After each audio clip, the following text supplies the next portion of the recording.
પશ્ચિમ Kutch local crime બ્રાન્ચે Madhapar police station વિસ્તારમાં ગૌવંશની ગેરકાયદેસર કતલના કેસનો પર્દાફાશ કરી 2 આરોપીઓને ઝડપી પાડ્યા છે, જ્યારે 3 આરોપીઓને વોન્ટેડ જાહેર કરી તેમની શોધખોળ શરૂ કરી છે.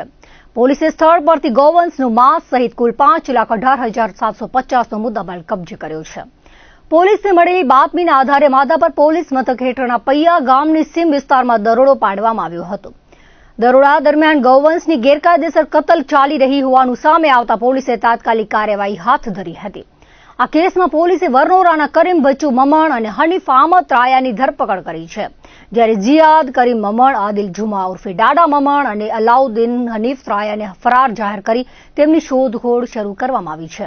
પોલીસે સ્થળ પરથી 100 કિલોગ્રામ ગૌવંશનું માંસ, કાપકૂટમાં વપરાતા કોપિયા, છરીઓ, કુહાડી, વજન કાંટો, તપેલા, તાસ, ચપ્પા, પાવડો, લોખંડની ટામી, દોરડા અને તાડપત્રી સહિતનો સામાન જપ્ત કર્યો હતો. ઉપરાંત બોલેરો, મેક્સી ટ્રક, 1 ટ્રેક્ટર, રોકડ અને 1 મોબાઈલ કુલ 5,18,750નો મુદ્દામાલ કબજે કરવામાં આવ્યો હતો.